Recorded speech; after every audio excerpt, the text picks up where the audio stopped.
In fact, joining us on NDTV at the moment, Mr. Mohandas Pai. Mr. Pai, thank you so much for your time. It is being hailed as quite a positive step, as a next generation reform. But in your view, take us through what makes this GST restructuring fundamentally different from previous tweaks. The Congress has clearly said that it's 8 years too late. Well, my view is that what GST has done is to rationalize the rates and to bring it down to a level where there is one single rate, mostly for 95-97% of items where there's input credit. And there's a fantastic ease of doing business because it removes the impact of inverted tariffs. It makes it very much easier to remember.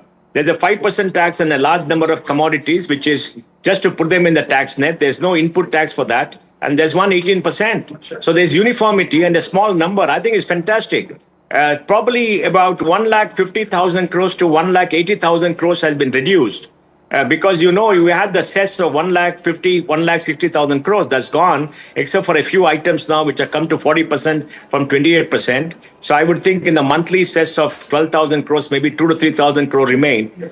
Plus the overall rates have come down, with the FM says was 45,000 or 43,000 based on 24 numbers. So I think overall, and this along with the income tax reduction of 1 lakh crore, remember for the middle class, yes, there's a benefit of maybe 2.5, 3 lakh crores.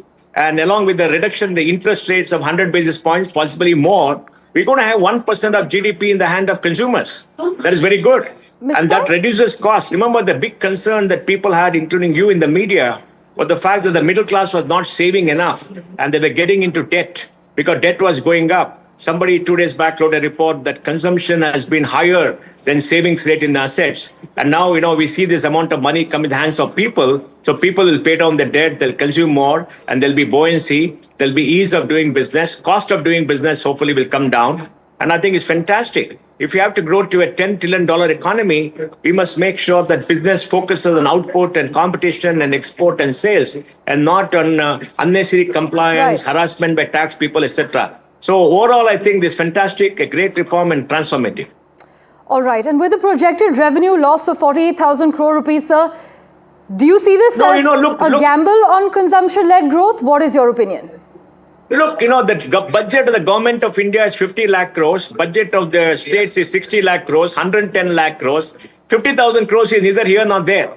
It'll be made up in savings from expenditure. It could be made up in buoyancy. We have to wait and see. So I think we should not bother about that small number. Remember, we are a large economy. Government of India, state government spends about 110 lakh crores.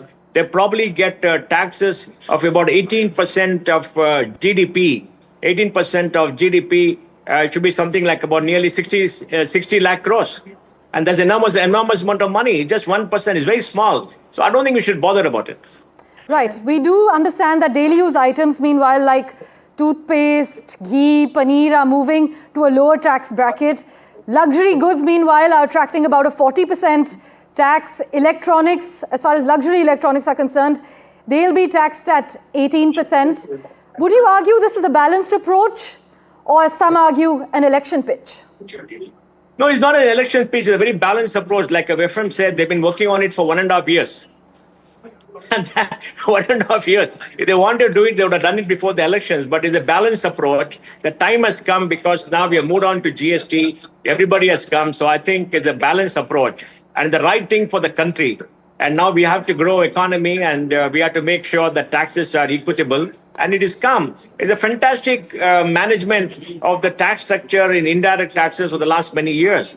Before GST, we had some 18 taxes that are complex. Now we got one national tax. We created one single national market. The benefits of one single national market are coming in lower cost. You'll see that the total cost tax structure for purchase of goods has come down. It is 11.5%, or maybe 10%, or maybe 10.5%. So I think this is a move in the right direction, and it will take India forward because we have to invest. We have to create more jobs, right? We have to grow.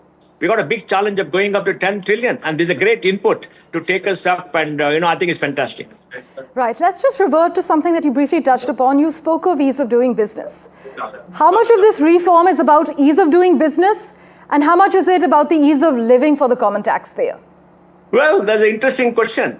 Ease of living is yes, because we're going to get goods cheaper for most of our things. That's very good. That's, I think, about 70-80%. Ease of business about 25-30%. Because to me, the compliance requirements has come down, and you can get GST registration pretty fast. It is becoming a problem.